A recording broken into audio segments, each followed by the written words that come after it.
안녕하세요 여러분, 저는 레오입니다. Today, I have finally made some notes. Isn't that crazy? Like, who would have thought? I have made some notes about what we're going to be doing this video. There are some stuff that I want to touch up on because I didn't mention some things in my other grammar video. So this is going to be a grammar continuation. Basically, I mean, you can never have enough grammar. When we did the tenses yesterday, I missed a very crucial factor. There is a verb and it's called hada, and it means to do. And this stuff still kind of confuses me because basically in Korean you have a noun, and it's not for all nouns. If you add hara to it, to the end of the noun, it creates it, basically making it a verb. So you're adding a to in front of that noun. To work out. Shower is a noun. If you add hara, shawa, hada, it creates it to shower, you see?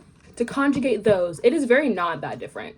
I just want to make sure I let you know. So remember, for present polite, we added ayo or ayo, and that's what made it present and polite. So for hada, you're going to take off the da as usual, and you're going to make it heyo, not hayo. Remember, if there's an a or an o at the end of the verb stem, you're going to make it ayo, not in this case. It's going to become heyo. Okay, only in this case, heyo. And this is the same for when you're making it past tense. It's going to be heishayo, not hasayo. Heishayo. And then future tense, 할 거예요. If you have any questions, I'll be glad to help you. You know, I'm really in teacher mode. I am here to help. I've been learning for 8 months. I'm a pro now, right? I'm a pro. Speaking of heyo, I want to talk about what yo means. So taking off the he, the yo. Remember? 아요, 아요, 아사요, 아사요. You know, all that, the yo at the end of every single verb conjugation. So why do we have yo there? Why do we have yo there? Can you answer that for me? Very good. I feel like Dora right now. Yo is what actually makes the verb polite. It what makes the sentence that you're saying polite. So without the yo, it would actually be casual. So if I said asha instead of asayo, or if I said heisha instead of heishayo, or hey instead of heyo, all that. If you take off the yo, you're making it casual. And I'm teaching this to you because I want you to not use casual, at least when you're with like your friend who's older than you. You still need to add the yo at the end, okay? It doesn't matter how close you are, because unless it's something that you guys have established, like, hey, it's okay if you talk to me like this, whatever, always use yo. Even if it's like someone who's 1 year older than you, or maybe your coworker that you're not very close with. But if it's anyone who's younger than you can use casual. It's fine. Like, you know, when people talk to babies, or like if someone's in a grade below you, you can talk to them without the yo. But yeah, you know, older adults, if we want to talk to like family members, use yo, because that's very polite. And if you don't use it, it's not good. It's not good. Now I want to talk about the sentence structure with Korean is very different than English. Okay, actually, it's not that different. It is definitely different, but I just mean English and Korean both start with the subject. I, me, you, whatever. And remember, Korean sometimes omits the subject. In the basic sentence, it's subject first, and then it's object, and then it's verb. So the object is before the verb. In English, we usually say the verb first, obviously, like I ate food.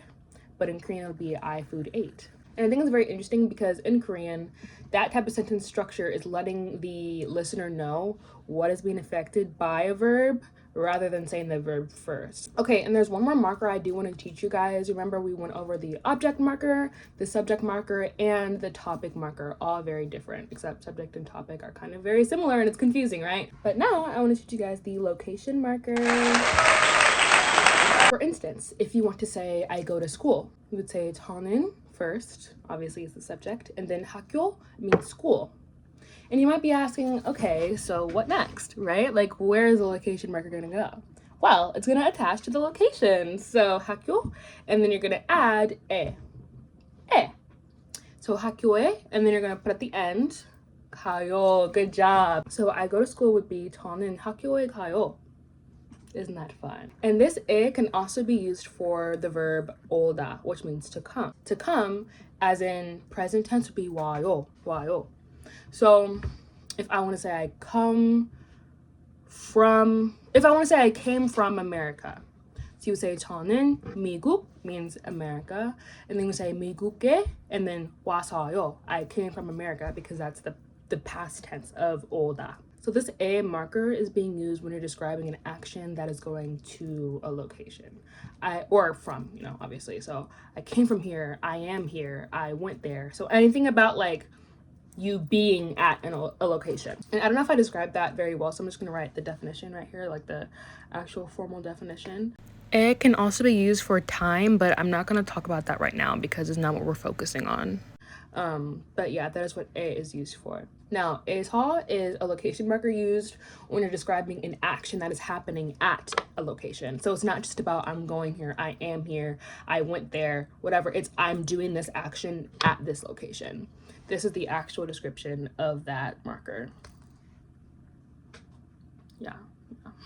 If I want to say ate at home, 저는 집, which means home or house or whatever. 저는 집에서 먹었어요. The 에서 is saying that you're eating at home. You're doing that action at home. And then the 먹었어요, obviously that is the past polite tense of to eat. And we're going to circle back real quick to irregular verbs. There are a lot of them. So we're going to go over that real quick. So there are some verbs that, or even adjectives. Again, okay. Adjectives are kind of confusing in Korean, but they're also kind of not. So I don't know the differences between adjectives and verbs in Korean because they're literally structured the same exact way as verbs. So for instance, spicy is 맵다, and it's literally, you cannot tell if it's a difference. Like, you have to conjugate adjectives still, such as how you conjugate verbs. So 맵다, to be spicy. This is a very good example of an irregular adjective or an irregular verb, basically an irregular conjugation. If a verb, adjective, whatever, ends, like the verb stem ends with the biup, it turns into an u, and then you conjugate it regularly. So 맵다 would become 매우, but remember, you have to add the u is not an a or an o sound. It is an u sound, meaning you're gonna have to use the ayo sound, the ayo ending. So 매워요, 매워요, 매워요. It is basically transforming that and making it into that present polite tense. Now this will be the same for the different tenses. So it'd be 매워서요, future tense, to do something in the future. So I will do something, they will do something, whatever. Remember, in that tense, you either add 을 거예요 or 을 거예요. You do not have to add the ayo or the ayo at the end because the future tense doesn't have that attached to it. It doesn't have an ayo or an ayo. It doesn't have any of that. So you're literally just gonna have 매우, and then you're gonna add the 을 at the end, 거예요. You don't have to add any other type of vowel. And the cool thing about this is that with the biup irregular verb, you're never gonna have to use the 을 거예요 instead of the 을 거예요 because the u is always gonna end obviously with a vowel. And remember, you only use the 을 거예요 if the verb stem ends with a consonant. So that makes it kind of simple, you know? Okay, so if I wanted to say the food will be spicy, I first have 음식. 음식 means food. And then you're gonna add the object marker, which is 을. And then you're gonna add 매울, because remember, you're adding that lil at the end of it. And then you're gonna just make it 거예요. Very simple. If I want to say the food is spicy, that is very different.